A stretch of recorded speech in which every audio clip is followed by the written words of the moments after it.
প্ৰথমে মোৰ চেনেলৰ অন্য এটা ভিডিঅ'লৈ আপোনালোকক আদৰণি জনাইছোঁ। আজি আপোনালোকৰ কাৰণে এটা নতুন পিঠা ৰেচিপি লৈ আহিছোঁ। নাৰিকল, পিঠাগুৰি আৰু গুড়েৰে বনোৱা এই পিঠাটো খাবলৈ খুবেই সোৱাদ লগা হয় আৰু এই পিঠাটো বনাই কেইবাদিনলৈ থৈ দিব পৰা যায়। আশা কৰোঁ আপোনালোকে আজি এই পিঠাৰ ৰেচিপিটো চাই ভাল পাব। ভিডিঅ'টো শেষলৈকে চাই থাকিব। এয়া কেৰাহীখনত প্ৰথমে 2 কাপ পানী দি লৈছোঁ আৰু এতিয়া পানীখিনিত মিহিকৈ কাটি লোৱা আধা কাপ গুড় দিছোঁ। গুড়খিনি গলি যোৱালৈকে ৰাখি দিম।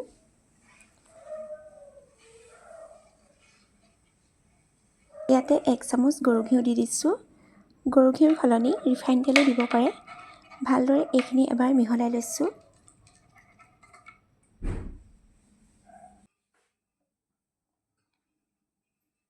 এয়া দেখিছে গুড়খিনি ভালদৰে গলি গ'ল।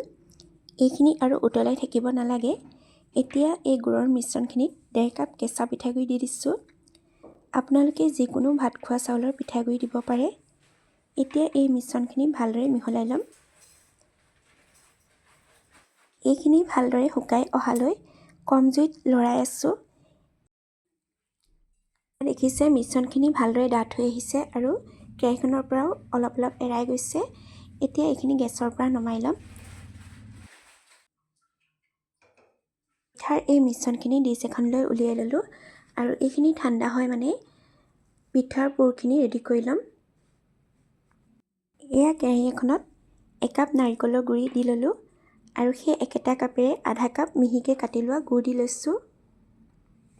ইয়াত গুড়ৰ সলনি আপোনালোকে চেনিও দিব পাৰে। এতিয়া এইখিনি মিলাই গেছৰ কম জুইত ভাজি ল'ম।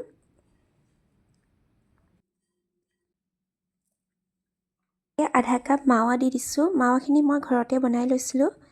মাৱাৰ সলনি আপোনালোকে পাউডাৰ গাখীৰো দিব পাৰে আৰু যদি নিদিয়ে তেতিয়াও কোনো কথা নাই, অকল নাৰিকলৰ মিশ্ৰণ দিলেও হ'ব, কিন্তু মাৱা দিলে পিঠাটো খাবলৈ বহুত ভাল হয়। এতিয়া ইয়াৰ মিশ্ৰণখিনি ভালদৰে লৰাই আছোঁ।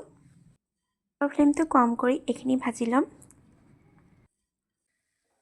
নাৰিকলৰ মিশ্ৰণখিনি প্ৰায় ভাজি লোৱা হৈ গৈছে। ইয়াত দেখিছে মিশ্ৰণখিনি অলপ আঠা আঠা নিচিনা হৈ গৈছে।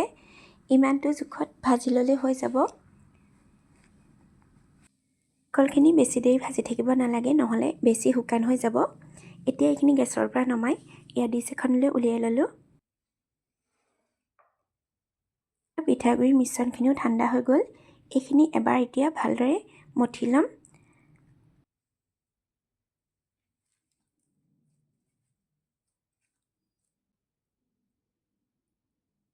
তাত অলপ ৰিফাইন বা ঘিউ সানি লৈ পিঠাগুড়িৰ মিশ্ৰণখিনি অলপমান হাতৰ তলুৱাত লৈ এইদৰে চেপেটা কৰি মাজত এইখিনি যিখিনি নাৰিকলৰ মিশ্ৰণ তৈয়াৰ কৰি লৈছিলোঁ সেইখিনি পিঠাটোৰ মাজত ভৰাই এইদৰে মুখখন বন্ধ কৰি দিব। ছাইডকেইটা এইদৰে ভালদৰে হেঁচি চেপ দি ল'ব। এই পিঠাটোৰ ভিতৰত পুৰখিনি দিওঁতে কম পৰিমাণে দিব লাগে, নহ'লে তেলত দিওঁতে পিঠাৰ পৰা পুৰখিনি ওলাই আহিব পাৰে।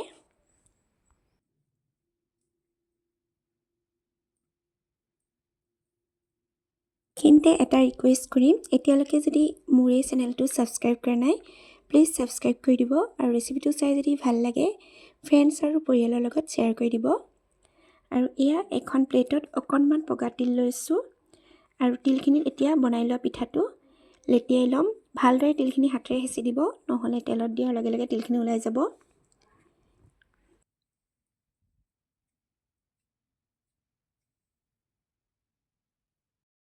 দেখিছে আৰু এটা পিঠা বনাই দেখাইছোঁ। এইদৰে গোটেই পিঠাখিনি বনাই ল'ব।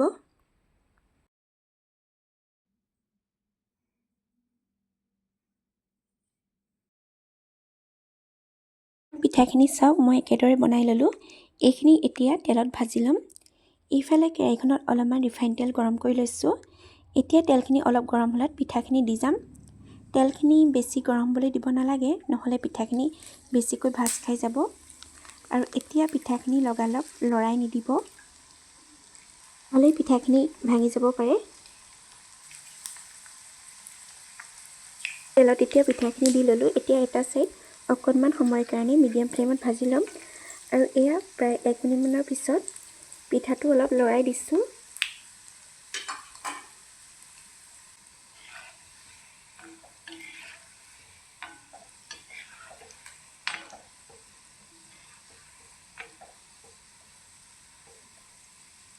এই পিঠাখিনি এতিয়া অলপ অলপ ৰঙচুৱা হ'লেকে পিঠাকেইটা চাৰিওফালে ভাজ খোৱাকৈ ভাজি ল'ম।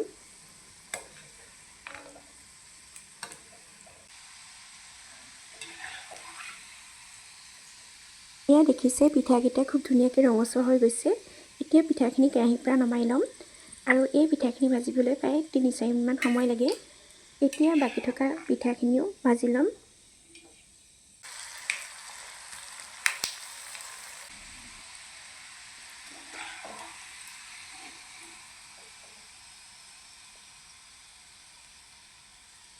এয়া চাওক গোটেই পিঠাখিনি বনাই ল'লোঁ। নাৰিকলৰ পুৰ দি এই পিঠাটো বনালে খাবলৈ বহুত সোৱাদ লগা হয়। আজিৰ এই পিঠাৰ ৰেচিপিটো চাই কেনেকুৱা পালে কমেণ্ট কৰি জনাব। আৰু এয়া চাওক মই এটা পিঠা ভাঙি দেখাইছোঁ, কিমান ধুনীয়া কোমল হৈছে। এইটো বনাই 10-15 দিনমানৰ কাৰণে ৰাখিব পাৰিব। আৰু আজিলৈ আহোঁ, আকৌ এটা নতুন ৰেচিপিৰ সৈতে পুনৰ লগ পাম। Bye bye.